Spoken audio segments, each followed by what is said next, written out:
Nakita ko parang dati payat ka na, lalo ka pang pumayat eh. At ngayon dati mukha kang 50 years old, ngayon mukha ka ng 80 years old. Buti makapal pa yung buhok nyo, Secretary. Nasabi ko sa mga kasamahan namin dito na 2020, we will not allow the same mistake and the same corruption to happen in 2026.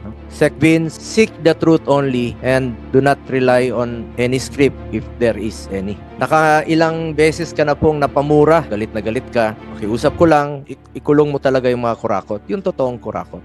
Hindi po kita inuutusan at tinuturuan. Kung wala kang sinisino-sino o pinipili, kasuhan nyo po. Pakulong ka agad yung mga totoong mastermind, yung totoong buhaya. May nakita na rin po ba tayo na ghost project? In Bulacan na lang po, may nakita na rin po ba tayo? Habang nagtatanong po kayo, tinanong ko po ang ating mga undersecretary. Ang AN program po kasi, yan po ay... I'm not trying to defend myself here, Secretary. I'm just saying, how could that be? Hindi po natin alam kung siya ay nagsisinungaling o kung ano man, pero kaya nga po ngayon, yun po ang subject ng ating pag-iimbestiga, kung ano ang nangyari doon. Kung tayo ulit ang ituturo next year, okay lang, pero I will... Sobrang nakakagulat na balita. Grabe si PBBM nagulat. Tumestigo na si Vince Dizon. Harapan ng pinangalanan, naiyak si Bongo at Joel Villanueva. Ayon sa nakalap nating impormasyon, dati mukhang 50 taong gulang lang si Secretary Vince Dizon, sabi ni Senator Win Gatchalian. Ngayon, nagmukha na daw 80 taong gulang, na stress na sa flood control, nakaharap pa sa budget ng Senado ang mga korap.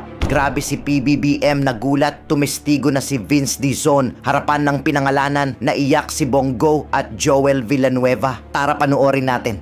Thank you again, Secretary, for coming over. Alam ko napakadaming challenges na hinaharap kayo at yung department. Tuwing binubuksan ko yung internet or television, mukha mo yung lumalabas first thing pag binubuksan ko, which is a good thing, no, na inform yung publiko about the reforms that you are undertaking at na-inform kami lahat kung ano yung mga actions ng department, especially on the corruption that we are facing.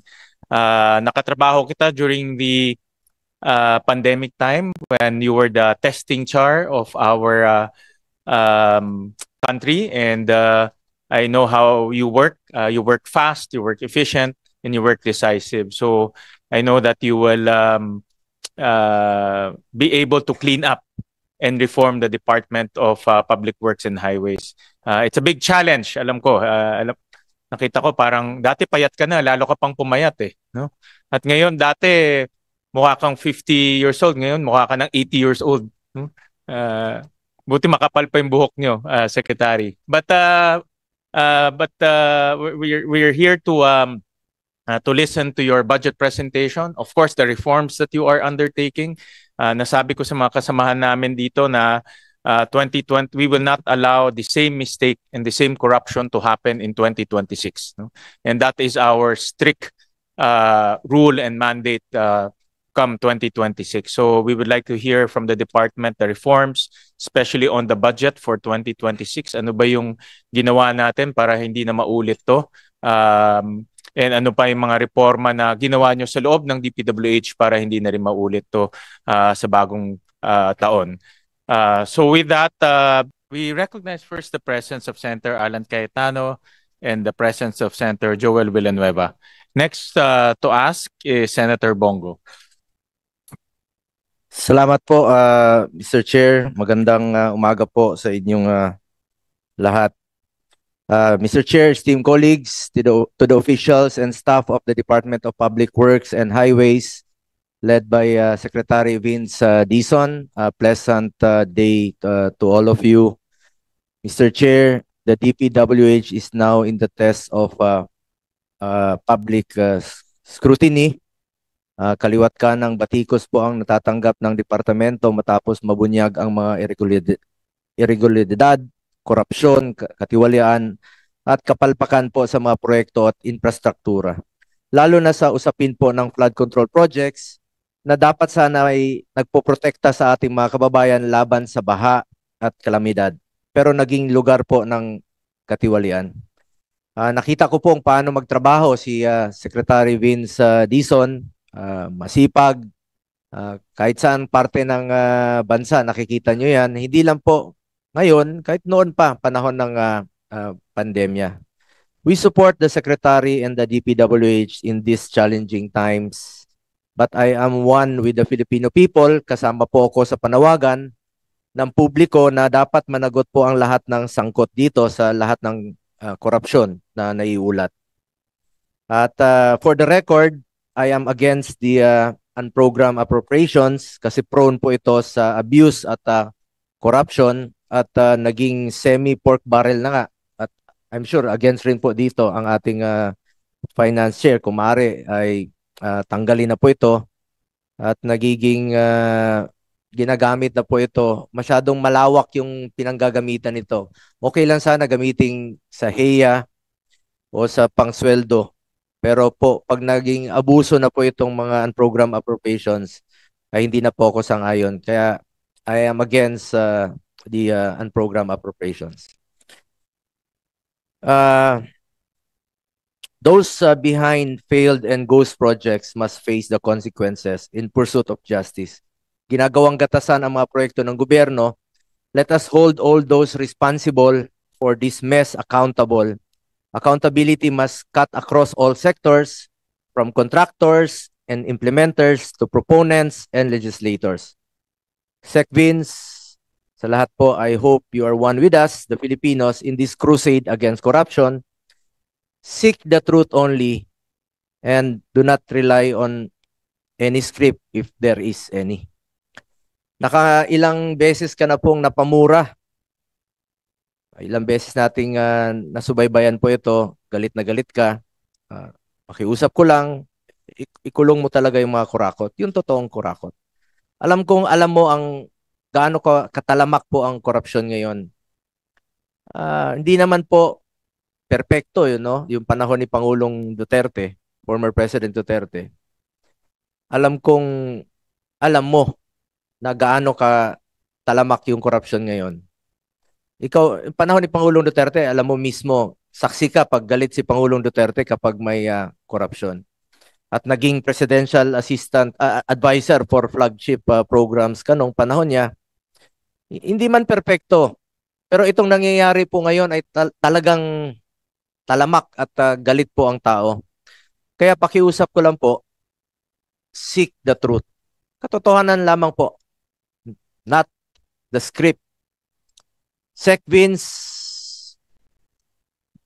hindi po kita inuutusan at tinuturuan. Isa itong pakiusap at paalala lang po. Ang issue ngayon ay tungkol sa ghost, substandard, o anomalous flood control projects. Kung wala kang sinisino-sino o pinipili, kasuhan nyo po at ipakulong kaagad yung mga totoong mastermind. Yung totoong buhaya. Mag-focus po kayo sa mga magnanakaw at corrupt. Ikulong na yan, mga kurakot. Alam kong kilala mo sila. Di mo pa siguro mapangalanan, pero pakiusap ko po, tumbukin nyo po. Tumbukin nyo po. Huwag nang paligoy-ligoy pa. Tumbukin nyo yung sinong may sala talaga rito. Tumbukin mo yung mastermind at huwag sanang ilihis yung issue. Totoo lamang po, the truth. Nakaantabay ang mga tao, naghihintay po ng resulta. Interes ng tao, interes ng Pilipino ang unahin natin na dito.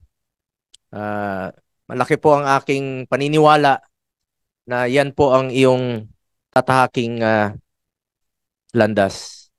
Alamin yung katotohanan, ikulong ang dapat ikulong. Ikulong ang mga corrupt. I hope you're one with us dito sa ating krusada na labanan ng korupsyon sa gobyerno. Having said that, Mr. Chair, would like to ask some questions lang po, no? Kasi nasasayangan talaga ako dito sa mga flood control na nasasayang sa mga nakaraang taon. At bilang principal author at co-sponsor po ng Republic Act number 12076 o ito pong Ligtas Pinoy Centers Act. Ito pong pagpapagawa ng evacuation center sa mga munisipalidad at syudad, which mandates the establishment of evacuation centers in every city and municipality nationwide. Sa 1.2 trillion na budget po ng flood control from 2022 to 2025, 60,000 evacuation centers na sana po ang pwedeng maitayo dito at assuming po no na 4 million per classroom, sana po ay nakapagpatayo tayo ng 300,000 na classrooms. Since ang NDRMC po ang mag-identify ng mga priority areas po sa na itatayong mga evacuation center, ilan na hong napagawa ninyong evacuation centers even before the naging nabatas po itong Ligtas Pinoy Centers Act, Secretary Vince, sa DPWS. Ilan na hong natayo ninyo before? At nung naging batas po itong Ligtas Pinoy Centers Act, ilan na ho ang plano ninyong gawin? Laking tulong po ito kasi ikaw mismo umiikot ka sa mga nasalanta ng bagyo, lindol. Wala silang maayos na evacuation center. Yung iba nasa tent lang, napakainit. Walang maayos na comfort room. Yung sanitation po. Sana bigyan nyo po ito ng prioridad, itong pagtatayo ng mga evacuation centers. Mr. Chairman, maraming salamat po. Kaisa po tayo ng ating senator dito. At gusto ko lang pong sabihin sa 2025, since napasa po ang batas, 13 out of 32 evacuation centers na po ang ongoing o complete na? Completed na po. Roughly po, 650 million out of the budgeted 1.6 billion for 2025 ang nagawa na po. So ongoing po yung natitira pong mga evacuation centers for 2025. Ganun lang po kaliit yung inilaan na pondo. Pero naniniwala ka na malaking tulong po itong mga evacuation center. Opo. Lalong-lalo na po ngayon na panay bagyo, panay may mga sunog, pagbabaha. Nagagamit yung mga eskwelahan, nagagamit yung mga gym. Sana po may maayos since batas na po ito. Baka mabigyan nyo po ng prioridad ang pagtatayo ng mga evacuation centers. Opo, yun lang po ang inallocate for 2025. Ito po ang sinasabi sa akin ngayon. Essentially 100 million per region, kaya po 1.6 billion ang total. At yun nga po, 13 pa lang po out of the 32 ang nagagawa ngayong 2025. Roughly about 45%. Kaya po kailangan paspasan din po ito. No? Pero po sa 2026, 2.1 billion po ang inallocate na dagdag na pondo for the evacuation and public health facilities po. 2.18 billion Napakaliit po. Hindi nyo ba maaring maging prioridad po ito since batas na po itong Pinoy Centers? Maari naman po, pero kagaya nga po, Mr. Chairman, nung sinabi ko kanina, unfortunately, wala po talaga akong naging contribution dito sa budget na ito. No? Pero makakaasa po kayo, lalo na po kung gusto pong dagdagan ng ating Committee on Appropriations at ng Senado ito, this will be very, very welcome po sa department po kung madagdagan po ito for 2026. Yung 2025 po, obviously, wala na po tayong magagawa doon. Ang gagawin na lang po natin is papaspasan po natin yung natitirang mga evacuation centers na ginagawa pa po. Thank you po, Mr. Chairman. Sa ating Mr. Chairman, Senator Win, baka pwedeng i-reallocate mo yung ibang pondo. Hindi naman prioridad itong mga flood control. Baka batas na po ito. Pinasa natin ito nung 19th Congress. Principal author ka rin po nitong batas na ito. At ito, mandatory na sana. Pero hindi po nabibigyan ng pondo. Napakaliit po. 2 billion lang po ang inilaan for 2026. Am I correct, Mr. Secretary? Yes, Mr. Chairman. Opo. Although po wala na pong flood control na locally funded sa 2026 budget, pero iiwan po namin sa wisdom ng Committee on Finance at ng Senado marapating pong dagdagan. At naniniwala naman po kami na kailangan natin po itong mga evacuation centers na ito, lalo na kung napansin nyo po, no, ang dami po nating mga sakuna na kailangan i-address. no less than the President po has been going around and yun din po ang napapansin niya. Nabanggit rin po kanina, aside from evacuation center, ito pong health facilities, no? Sec Vince, dahil nasa GAA po, mandated po ang DPWH to implement health infrastructure projects exceeding 5 million. Kayo po nag-implement ng mga health facilities exceeding 5 million. Pag ito po ay kahit na nasa DOH po ito. Ito po kasing super health centers o ibang hospitals, napakahalaga po nito. At maganda naman po ang layunin nitong super health centers na ilapit po natin ang serbisyo medical sa ating mga kababayan. Dahil remember, meron tayong more than 7,000 islands at yung iba po ay napakalayo sa access ng health facilities. Naging maganda po ang layunin nito at parati ko pong pinapaalala sa ating DOH na siguraduhin maging operational po ito at hindi maging white elephant. At nabanggit po ito sa SONA ng Pangulo noong 2024 na sabi niya ay dagdagan pa po itong mga super health centers. At tayo po mismo ay sang-ayon dito at sinusuportahan natin ito kung makakatulong po na ilapit natin ang serbisyo medical sa ating mga kababayan. Ngunit may mga naiulat po no na ito pong more than 5 million na mga tinatayo ay kayo po ang nagkakandak ng bidding at nag-i-implement. So na-check nyo ba ito dahil meron po mga naiulat na non-operational at incomplete health facilities. Sayang naman po ito, imbis na magturuan po ang DOH at ang LGU kung sino talagang dapat magtapos nito since sila naman po ang merong agreement, undertaking na para to make it operational. Ngayon nagtuturuan na sila kung ang LGU ba ang dapat maglalagay ng mga doktor at to make it operational, makumpleto, nagtuturuan na sila. At ngayon yung iba naman sinasabi hindi pa natatapos. So kayo po ang nag-i-implement nito. Ano na ho ba ang update nito? Dahil sayang naman po ang pondo ng gobyerno. Maganda naman po ang layunin, pero kung nagkakaproblema po sa implementation, sayang po ang pondo ng gobyerno. Maraming salamat po, Mr. Chairman. Mukha pong may katulad din po ng Rene's kanina tungkol sa mga classroom. Mukhang mabigat din po ang delay nito. No? I was just informed po, Mr. Chairman, that yung Memorandum of Agreement po galing sa DOH, napirmahan lang po nung July.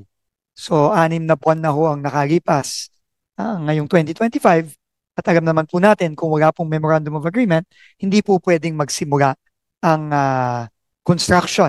Kaya tingin ko po ang pwedeng maging solusyon din po dito yung sinuggest po kanina na magdirekta na lang pong Memorandum of Agreement para sa mga LGU mismo na ang tumulong kasi ito pong nakikita kong mga numero ngayon, imposible pong mai-implement to ng DPWH sa loob lamang ng ilang buwan. No, dahil nga po sa delay dun sa MOA with DOH. So ang magiging suggestion po namin dito moving forward is magdirekta na pong MOA sa mga LGU, ang DPWH at DOH para po may katulong na ang DOH at ang DPWH para ipagawa ng mabilis at maayos itong mga super health center na to dahil grabe na po ang delay nito. Doon pa lang po. Saan po nagkaroon ng problema kaya nagkaroon ng delay sa Hindi ko po alam ang detalye, Mr. Chairman. Nung July daw po, July lang daw po nagkapirmahan ng MOA. So I'm assuming po meron po sigurong mga naging issue dun sa MOA between DOH and DPWH na July lang naayos. Sayang naman po, no? Sayang po talaga, Mr. Chairman. Sayang at saka maraming gamit, no? Katulad nung sa Manay. Sec Vince Dizon, napuntahan niyo po sa Manay, di ba? Sira yung hospital, yung district hospital. Pero ang ginamit nila, yung Super Health Center ng Manay, malaking tulong po yun sa mga pasyente at sa mga nasugatan na kailangan po ng immediate na paggamot. So, sayang po, bawat oras po ay napakahalaga. Sana po ay matulungan nyo rin po sila na wag na silang magturuan ang DOH at ang LGU. Ang importante rito, make it operational at wag pong iwanan na maging white elephant po ito. Mr. Chairman, just to clarify mo po, no, yung pag-operationalize ng health center, labas na po sa mandato ng DPWH yan. Pero yung pong pagpapagawa, tingin ko po ang magiging solusyon na lang natin dito para mapabilis is magmawa po tayo sa mga LGU para mapabilis. Tingin ko po, more than willing naman po ang ating mga mayors na tumulong dito. Salamat po, Mr. Chairman. Gustong-gusto po ng mga LGUs po yun. Dahil malaking tulong po yun sa kanila, lalong-lalo na po sa mga LGUs, mga munisipyo na walang district hospital. Yung iba po, napakalayo, 2 oras, 3 oras ang biyahe. Yung mga buntis na nanganganak na lang po sa tricycle o sa bangka. Island. Totoo po yun, may tapos na Super Health Center dyan po sa Tingloy, Batangas. 1 oras po ang biyahe pag tumawid ka. Ngayon, gamit na gamit nila yung mga buntis, doon na po nanganganak, may pharmacy na sila. So ito po yung maganda po ang layunin nitong Super Health Center. Ang importante lang dito, trabaho lang po ang mga concerned offices na and make it operational, magtulungan, bigyan ng tao, bigyan ng mga medical workers. At wag pong iwanan na maging white elephant. Yun lang po ang pakiusap ko sa DPWH, tulungan niyo po. At bilang chairperson po ng Committee on Sports, I hope that DPWH could also consider, sana naman po ma-repair niyo rin po at mabigyan ng prioridad ang mga sports facilities natin. Kesa naman po mapunta dyan sa flood control na walang katao-tao nga. Ito, gamit na gamit po itong mga sports facilities. Kulang pa nga, no? At isa tayo sa nagsulong ng repair ng RMC, Rizal Memorial Complex at ang Field Sports Complex na mismo na nakalaro kami doon ni Senator Joel Villanueva na nagkaroon ng tulo nung nag-championship tayo doon sa Senate Sentinels. Yung Field Sports po, nung naglaro kami, sayang naman po yung mga pasilidad na kahit matagal na, baka mabigyan nyo po ng prioridad o yung mga dormitoryo ng mga athletes natin. Hindi lang naman po ang kailangan nila ay financial assistance, kundi moral support, mga equipment. Wala na silang dapat isipin pa, kundi maglaro na lang.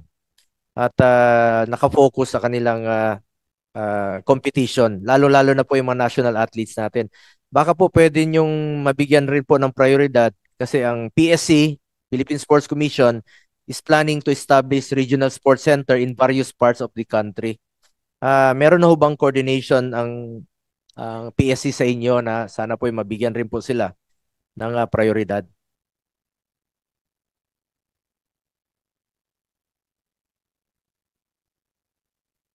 Opo, kami po ay makikipag-usap at makikipag-coordinate sa PSC sa pamumuno ni Chairman Gregorio para po, again, magtulungan po kami kung paano ma-i-implement po ng mabilis itong mga pagpapatayo ng mga sports facilities na alam naman po natin na kailangan all over the country.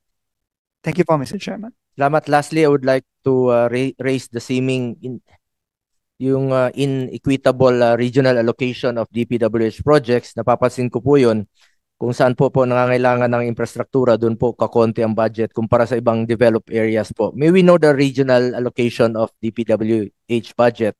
Anong rehiyon po ang magkakaroon ng mababang allocation? At maalala ko noon, Sec. Vince, nung panahon po ni former President Duterte, pinagbili niya noon, pagka 2016, sabi niya, gusto ko pantay-pantay lahat. Kahit na taga Mindanao siya, gusto niya Luzon, Visayas, Mindanao, pantay-pantay. At nabanggit niyo po yung Panggil Bay Bridge na tapos na, no? Sa Osamis. It was, yung kontrata noon, it was started during President Aquino's time. At nagkaroon po ng, parang, nagka-problema po yung governor doon.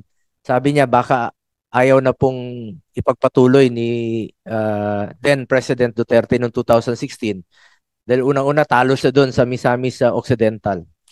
Pero nung lumapit siya kay President Duterte, sabi niya, tapos ng eleksyon, presidente ako ng Pilipinas, presidente ako ng buong, lahat ng Pilipino. Sabi niya, ipagpatuloy yan at wala akong pinipili. At ngayon po, napakinabangan na, tapos na sa panahon ni President Marcos, napapakinabangan ng ating mga kababayan from 10 minutes, from 3 hours naging 10 minutes na lang po yung pagtatawid from Osamis going to Lanao del Norte. At ako mismo pumunta po doon. Nakita lang natin, ikaw saksi ka niya na pantay-pantay talaga yung pagtrato niya at gusto niya noon lahat ng lahat, Luzon, Visayas, Mindanao ay makikinabang at sa lahat ng rehiyon at makikinabang. Sana po'y walang mahuhuli dito sa inyong magiging prioridad. Wag pong mahuli ang Mindanao, wag pong mahuli ang Visayas, and of course, wag po mahuli ang Luzon, lalong-lalo na po doon sa mga prone sa disaster na mga areas po. Kesa naman po nasasayang yung pondo ng bayan sa mga flood controls, mga ghost projects, baka bigyan nyo po ng prioridad. Talagang mapapakinabangan ng ating mga kababayan na proyekto. Yung gamit na gamit po talaga.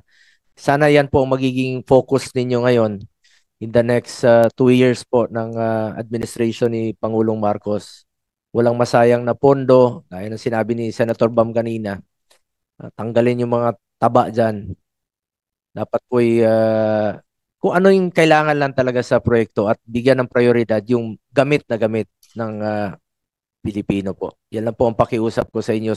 Sumusuporta naman po ako parati sa DPWH at with you at the helm of the department. Sana po mapatuloy mo ang reforma. Please, please lang po, pakiusap ko lang. Pakiusap to please implement genuine reforms and eliminate the systemic corruption in the department. Ayusin niyo po yung sistema. Nakatutok po rito ang Pilipino sa inyo sa susunod na mga taon po. Maraming salamat po, Mr. Chair. Thank you, Senator Bongo. Do you want to Mr. Chairman, respond? Yes. opo, unang-una po yung regional breakdown, isasubmit po namin yan, kagaya na rin nung isasubmit po natin na breakdown per legislative district. At last na lang po siguro is ang prinsipyo nga po at paniniwala ng ating Pangulong Bongbong Marcos is ang mga proyekto po na makakabuti sa ating mga kababayan, yan po dapat ang i-prioritize at bilisan. No, kagaya nga po itong Pangil Bay Bridge, ito po ay 3 administrasyon na po ang pinagdaanan nito at ngayon po tapos na po sa termino ni Pangulong Marcos at makakaasa po ang ating committee, ang ating mga kababayan na tuloy-tuloy po ang gagawin natin dyan ayon na rin sa direktiba ng Pangulo at yung mga reforma po. Sabi ko nga po kanina, tayo po ay nung kinausap po tayo ni Pangulo, sabi niya, hindi kita ilalagay dyan para depensahan ang DPWH. Ginagagay kita dyan para baguhin at reformahin ang DPWH at yun po ang gagawin natin alinsunod sa direktiba ng Pangulo. Maraming salamat po, Mr. Chairman. Senator, maraming salamat po. Thank you, Senator. Thank you, Secretary Vince Dizon. Next should be Senator Alan Cayetano, but he graciously yielded to Senator Joel Villanueva. So we recognize Senator Joel Villanueva. Thank you very much, Mr. Chairman. Magandang hapon po sa ating mga kasama dito sa Senado, Senator Bongo, Senator Cayetano, of course, to our DPWH family led by our good friend, our idol in cleaning up government administration's mess, Secretary Vince Dizon. Mr. Chairman, I do have a lot of questions here, but I'm very happy to say that for quite some time now, we can approach and ask Secretary Vince of the questions we have and to coordinate with him the efforts and advocacies that we have been espousing for the past so many years. So maikli lang po ako, Mr. Chairman. Siguro yung gusto ko unang sabihin, Mr. Chairman, is that we appreciate Secretary Vince and his team. We commend his efforts kasi tuwing nagsasalita siya at may binabanggit, laging base sa ebidensya, laging base sa mayroong pagkukuhanan, hindi hearsay, at that's the main reason, Mr. Chairman, that we are overwhelmingly supporting the advocacies and initiatives of Secretary Vince, yung kagaya ng binanggit niya, hindi para idepensa ang DPWH, kundi ayusin at ilagay sa tama yung matagal na po itong mga systemic at mga nakakagulat na mga nangyayari sa departamento. let me also take this opportunity, Mr. Chairman, to thank our secretary, not just for his works in DPWH all over the country, but also for heeding our call for so long. He made mention about this when he visited Bulacan. Thank you, Secretary, for visiting Bulacan, our beloved province. You made mention our efforts ever since, no? 2016 pa lang, kahit si Pangulong Duterte, inaamin na niya may problema ang DPWH, no? At 2016, 2017, 2018, binabanggit na po ni Senator Villanueva dito sa Senado yung problema ng flood control, lalo na po sa Bulacan. And during that time, Mr. Chairman, masama ang loob natin kasi walang flood control funds ang Bulacan during that time. Laging binabaha. Halos wala na flood control funds. Noong 2023, ang laki na ng flood control funds, pero it has worsened. Mas binabaha na yung Bulacan, no? Noong 2023. And ang nakakalungkot po doon, may mga pondo na hindi namin malaman bakit doon nilagay, hindi doon yung problema. Tapos, noong 2024, dito rin po sa Senado, yung speech ko nga po noong 2023, opening remarks doon sa Committee ng Public Works, sabi ko, the same speech na lang noong 2023, noong 2024. Kasi pareho lang, the same thing, walang nangyari. Gaya ng sabi ko, before 2023, walang pondo. Noong 2023, mas nakakagalit kasi may pondo na pero hindi naman nilagay doon sa master plan. Wala naman din pong master plan. In fact, in 2023, I made mention about this. Ano ba talaga yung proseso ng DPWH? At ang sabi nila, kailangan daw ng feasibility study. In fact, they asked me to look for funds for feasibility study, Secretary. And then nag-fund po tayo noon. And it took them 2 years. 2 years, ginawa yung feasibility study. 2023, hindi naman ginamit yung pondo dun sa feasibility study. 2024, hindi pa rin. And in fact, right now, as we speak, Secretary, I don't think ginagamit po ito. So, siguro yung unang tanong ko lang, maikli lang po ako, no? Nabanggit nyo na, Secretary, yung out of the thousands of flood control projects, there are about, if I'm not mistaken, 497 ghost projects. May I just know, you can call it parochial on my part being a Bulakenyo. Ilan po na dito yung sa Bulacan na ghost projects? Meron po kaming mga nakita na at yun nga po yung unang-unang kaso nating final sa Ombudsman sa First District, no? 5 ba yun? 5 pong proyekto yon na ghost, no? Iba't iba pong contractor, kasama ang Wawaw, kasama ang Sims, kasama ang St. Timothy. Yan po ay na-file na. Meron din po kami pang mga na-file na rin kasama ang COA. Ito po ay nagfa-fact-finding na rin po ang Ombudsman. Pagkakaalam ko po doon, mahigit 10 po ata. No?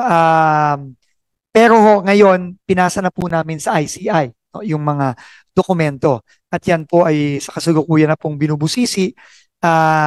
At ang objective po dyan, mag-file na rin po ng mga separadong mga kaso, no? Dito sa mga nakikita nating mga ghost project. Pero ulitin ko po, no, dito po sa mga nakita natin, hindi lang po sa Bulacan, no? Meron din po sa ibang lugar, no? At nagpatulong na po kami sa PNP, AFP at sa iba pang ahensya ng gobyerno.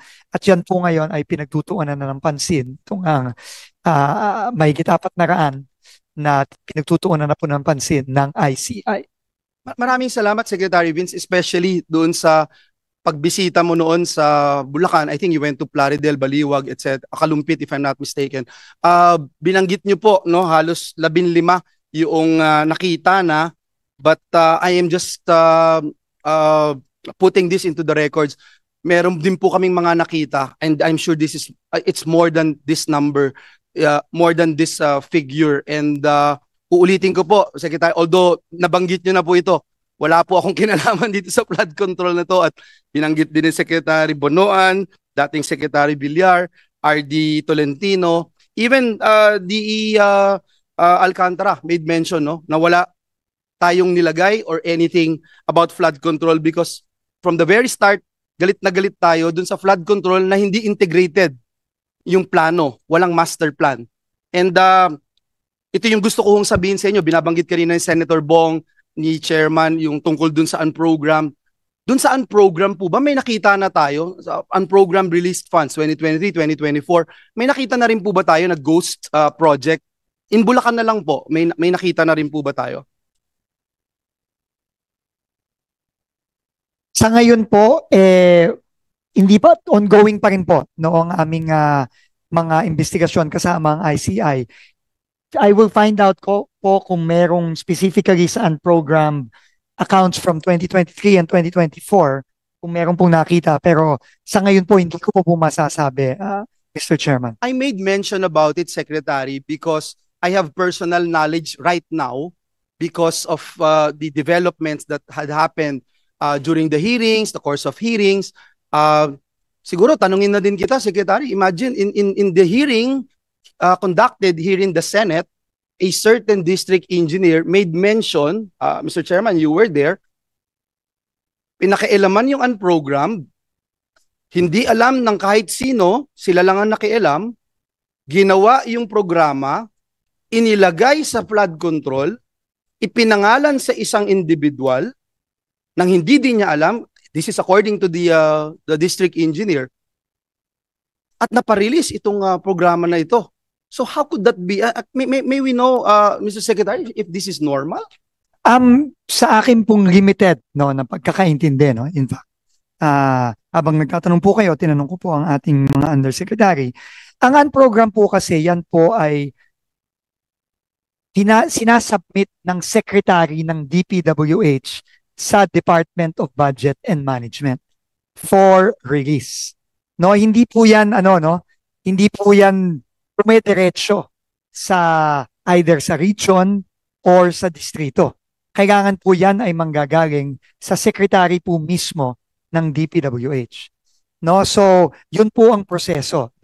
Pero I think ito na rin po ay tinitignan na rin at tinitignan na rin at pinupusisi na rin ng iba pang mga ahensya natin ng gobyerno. Kasama na rin po ang ombudsman, kasama na rin po ang DOJ, kasama na rin po ang ICI. Pero yun po talaga ang proseso according to the officials of DPWH. So don't you find it weird for a district engineer to say, ginalaw namin itong lump sum, ginawan namin ng proyekto, all the technicalities, etc., ipinangalan namin sa isang senador?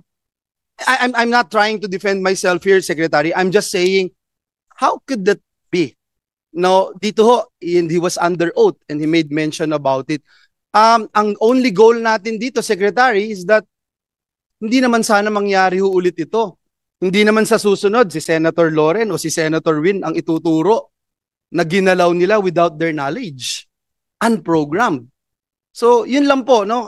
That's why I have very strong reservations sa mga unprogrammed funds, especially with what happened. Siya na mismo yung nagsabi na hindi alam ng kahit sinong legislator, and during the course of the hearing, binabanggit niya, walang may alam. So, again, if unprogrammed funds will continue to flourish or will be part of the budget, I have very strong reservation, Mr. Chairman, unless we know what to do with this. Because again, records will bail me out, Mr. Secretary. A district engineer claimed that thing happened. And that's the reason why this representation's name is also being dragged. And again, I'm not trying to defend myself. It's just that we have to set the record straight and magkaroon tayo ng tamang sistema and accountability, Secretary. Mr. Chairman, base po sa sinabi po ng ating mga undersecretary is yung pong nakwento yung sinabi ng isang district engineer. It's on the record, Mr. Chair. Dito po sa Blue Ribbon, si dating district engineer Alcantara, hindi po yun ang proseso. Hindi po yun. So, kinonfirm lang po sa akin ngayon. At hindi po natin alam kung siya ay nagsisinungaling o kung ano man, pero kaya nga po ngayon, yun po ang subject ng ating pag-iimbestiga. Kung ano ang nangyari doon. Kasi very clear po, hindi po yun ang tamang proseso. Thank you, Mr. Chairman. It's just that it happened. The fact remains, it happened. So I hope to see reforms and mechanisms that will be in place so that next year, hindi ibang senador naman yung makakaranas nung naranasan natin. And kung tayo ulit ang ituturo next year, okay lang. Pero I will put this into the records, Mr. Chairman. I have very strong reservation against unprogrammed funds. Mr. Chairman, siguro yung isang gusto kong itanong kay Secretary, now that for 2026 wala nang flood control, kanina binabanggit ko, 2016 pataas, masama loob ko, walang pondo. Noong 2023 nagkapondo, hindi nilagay dun sa tamang proyekto yung flood control doon sa Bulacan. Ngayon 2026 wala na. So what do we do with our flooding problems, Mr. Secretary, Mr. Chairman? Aasa ba, I mean, wala na mga asahan din yung mga kababayan natin sa Bulacan na by the time na magkaroon ng malakas na ulan, humanda na tayong lahat dahil kung nung may malaking pondo sa flood control bumabaha, di lalo na po ngayon na wala. Secretary, please. Mr. Chairman, unang-una po, no, ang rason po ng ating Pangulo para ipatanggal ang 250 plus billion na flood control sa budget po ng DPWH, naniniwala po siya na kagaya po nung nasabi ninyo, nasabi ng maraming members ng komite, habang walang klarong master plan, hindi po nating pwedeng i-risk na mangyari ulit at maulit itong nakita na nating nangyari nitong mga nakaraang maraming taon. Pero hindi naman po ibig sabihin no, na wala tayong gagawin po tungkol sa mga baha na dinaranas hindi lamang sa Bulacan, kundi pati sa iba't ibang parte po ng bansa. So ngayon po, meron po kami ngayon sa tulong ng pribadong sektor at ng iba pang ahensya ng gobyerno, meron po kaming pinaplano na lalo na ngayon na patapos na po ang tag-ulan, na massive effort po lalo na sa Greater Metro Manila area kasama ang Bulacan, kasama ang ibang parts po ng Southern Metro Manila, kasama na rin po ng ibang mga major urban centers at mga areas sa buong bansa para po ma-mitigate po itong napaka-rampant na pagbabaha. No, ngayon lang ho, no, nitong nakaraang weekend, nakita po natin ang baha sa iba't ibang lugar, sa Southern Luzon, sa Central Luzon, at sa iba pang mga area. Meron po kaming i-launch sa tulong ng private sector. Ito po ay napag-usapan na rin at na-mention na rin po ng mga malalaking negosyante tulad ni Mr. Ramon Ang. Yan po ay fully implement natin yon. At hindi na tayo maghihintay ng 2026. Gagawin na po natin yan ngayon. At habang ginagawa po natin yan, aayusin na rin po natin ang pagpaplano. Ano ba ang tamang flood control na dapat i-implement ng DPWH? Kasi po, klaro po na itong mga in-implement na flood control nung nakaraang mga ilang taon nang nakalipas, no, hindi lamang ginamit lang para magnakaw, pero hindi din po nakatulong sa pag-mitigate ng baha sa iba't ibang lugar sa Pilipinas. So yun pong dalawang yun ay gagawin namin tuloy-tuloy starting now po. Thank you, Salamat. Secretary. And again, we commend the department for making these officials of DPWH in Bulacan accountable. Kaya ho kayo nagkaso sa kanila, hindi ho ba? Kaya lang medyo nagulat ako dun sa sagot ninyo kasi sabi nung mga USEC po hindi proseso yung binabanggit ng district engineer. So ibig sabihin nagsisinungaling yung district engineer pero hindi niyo masabi kanina. Ngayon kung yung district engineer ang nagsasabi na yun ang proseso, ibig sabihin yung mga USEC ang nagsisinungaling. So yun lang po, no, importante malinaw po dito na may accountability at itong mga nangyari, lalo na dito ho sa aming lalawigan. Imagine, no, Secretary, mula 2016, sasalita na po tayo dito, 2025 na po ngayon, talaga ho nag-worsen, kaya ho masakit po sa atin. Anyway, Secretary, hindi na po ako magtatagal and I thank the gentleman from Taguig Pateros for yielding the floor with me. I would just like to put into the records, Secretary, yung binanggit niyo kanina, if I'm not mistaken, yung buong mga unfilled positions Kasi there are 13,283 permanent positions, tapos ang field is only 8,366.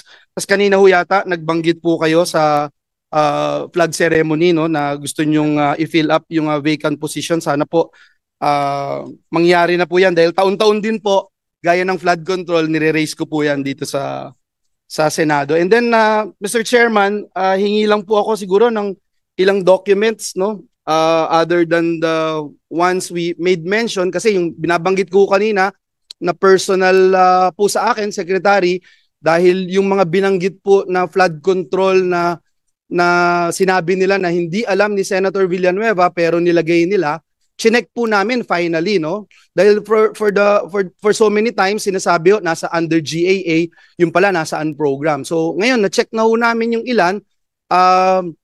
Papadala ko po sa inyo, Secretary, yung ilan po ay 2 months ago lang po sinimulan.